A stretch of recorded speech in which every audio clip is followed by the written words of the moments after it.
আসসালামু আলাইকুম। Botanic haven চ্যানেলে সবাইকে স্বাগতম। আজকে আমি আপনাদেরকে রঙ্গন গাছের রিপোর্টিং দেখাবো। এই যে আমার একটি মিনি রঙ্গন গাছ। এই গাছটি আমি নার্সারি থেকে 20-25 দিন আগে এনেছিলাম, কিন্তু আমি এটা রিপোর্টিং করিনি, কারণ যে কোনো গাছ সাথে সাথে রিপোর্টিং করতে নেই, কিছুটা সময় নিয়ে রিপোর্টিং করতে হয়। কারণ এক জায়গা থেকে আনার পর গাছটা আরেকটা পরিবেশে খাপ খাইয়ে নিতে সময় লাগে। তো আমার গাছটা অনেক বেশি রোদে ছিল, যার কারণে গাছের পাতাগুলো একটু জ্বলে গিয়েছে। আর আজকে আমি এই জন্য গাছটা রিপোর্টিং করে দিব, আর আমি দেখাবো কিভাবে আমি আমার রঙ্গন গাছে রিপোর্টিং করি এবং কিভাবে সার প্রয়োগ করি। আশা করি আপনারা আমার ভিডিওটি না টেনে পুরো ভিডিওটি দেখবেন এবং অবশ্যই সাবস্ক্রাইব করবেন, আর লাইক করবেন, শেয়ার করবেন এবং কমেন্ট করে জানাবেন, কারণ আপনাদের একটি লাইক, একটি সাবস্ক্রাইব আমাদের ভিডিও করার আগ্রহ বহুগুণে বাড়িয়ে দেয়। তো দেখাচ্ছি, এই যে এই গাছটির জন্য, এই গাছটি যেহেতু ছোট, এই জন্য আমি বেশি বড় টব নিব না। রঙ্গন গাছ অনেক বড়ও হয়, আমার কয়েকটা রঙ্গন গাছ আছে, আমার চ্যানেলে রঙ্গন গাছের একটা ভিডিও আছে। তো এই গাছটা নতুন এনেছি, এই জন্য এই গাছটা রিপোর্টিং শুধু আজকে দেখাচ্ছি। এই যেখানে আমি 8 ইঞ্চি সাইজের একটা টব নিয়েছি। আপনারা কমপক্ষে 8 ইঞ্চি সাইজের টব নেবেন, তার চেয়ে বড় সাইজের টব নিলেও নিতে পারেন। তবে প্রথম গাছ যখন ছোট থাকে, ছোট টব দিলে গাছ ভালোভাবে বেড়ে ওঠে এবং পরবর্তীতে আপনারা রিপোর্টিং করে টব চেঞ্জ করে দিতে পারেন। এই যে এখানে আমি 4টা হোল করে নিয়েছি। যে কোনো টবে আপনারা ড্রেনেজ সিস্টেম ভালোভাবে করার জন্য এভাবে ছিদ্র করে নেবেন। তারপরে এই যে আমি ইটের টুকরো দিয়ে টবগুলো বন্ধ করে দিব। আপনি এখানে টবের পুরনো টবের ভাঙা অংশ দিয়েও বন্ধ করতে পারেন, কোনো সমস্যা নাই। যার যেভাবে সুবিধা হয় আপনারা আশা করি ওইভাবেই ড্রেনেজ সিস্টেম বন্ধ করবেন। তো ড্রেনেজ সিস্টেমটি বন্ধ করে আমি এখানে এই যে মাটি নিয়েছি, মাটিগুলো আমার আগেই তৈরি করা ছিল।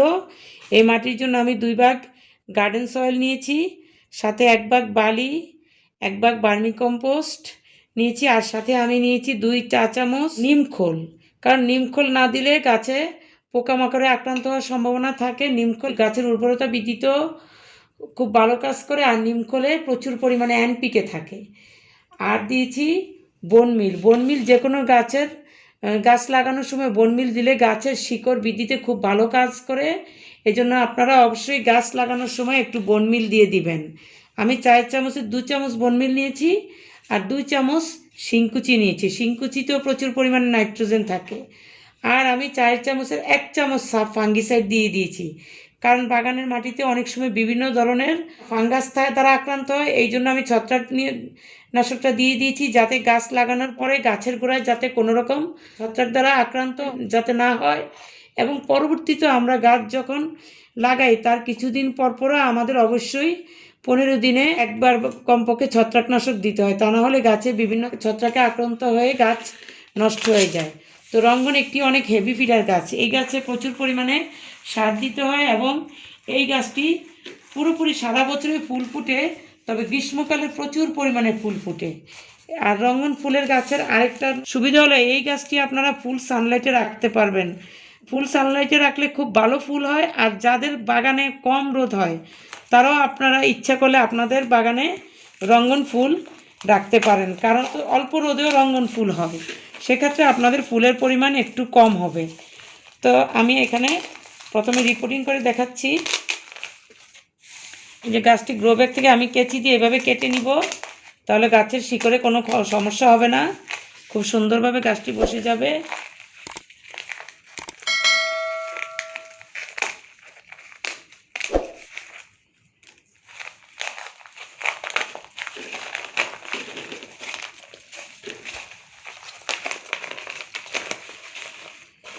এই যেখানে আমি গাছটি গ্রো ব্যাগ থেকে খুলে নিয়েছি। এবার প্রথমে আমি মাটি দিয়ে টবটি ভরাট করে নিব।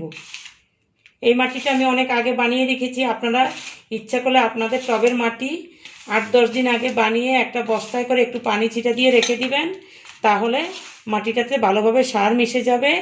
এবং হঠাৎ করে নতুন করে সার মিশালে অনেক সময় সারগুলো গাছের সাথে মিশে না, এই জন্য আগে ভাগে মাটি তৈরি করে রাখলে এটা গাছের জন্য ভালো হয়।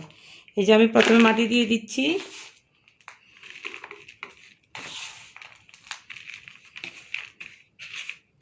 একটু সামান্য চেপে দিব।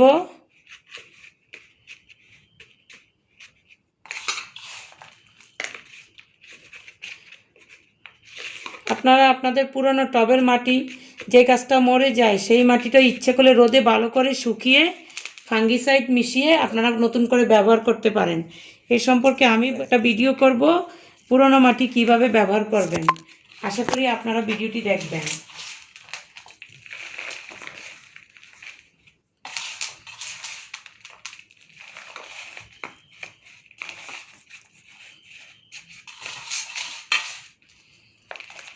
এই গাছটি আমার আরও আগে রিপোর্টিং করা উচিত ছিল, অনেক ছোট একটা গ্রো ব্যাগে ছিল, যার কারণে পাতাগুলো একটু শুকিয়ে গেছে, রিপোর্টিং করতে একটু দেরি হয়ে গেছে। আর আপনারা বেল আইকনটি অন করে রাখবেন, তাহলে প্রত্যেকটা ভিডিওর নোটিফিকেশান আপনাদের কাছে পৌঁছে যাবে। রঙ্গনের আরেকটি ভিডিও সার ব্যবস্থাপনা একটা আছে, আমার চ্যানেলে দেওয়া আছে, আপনারা ইচ্ছা করলে আমার চ্যানেলে ঘুরে দেখে নিতে পারেন।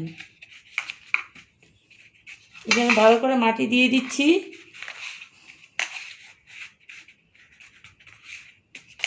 মাটি দেওয়ার পর আমি বেশি করে পানি দিয়ে দিব,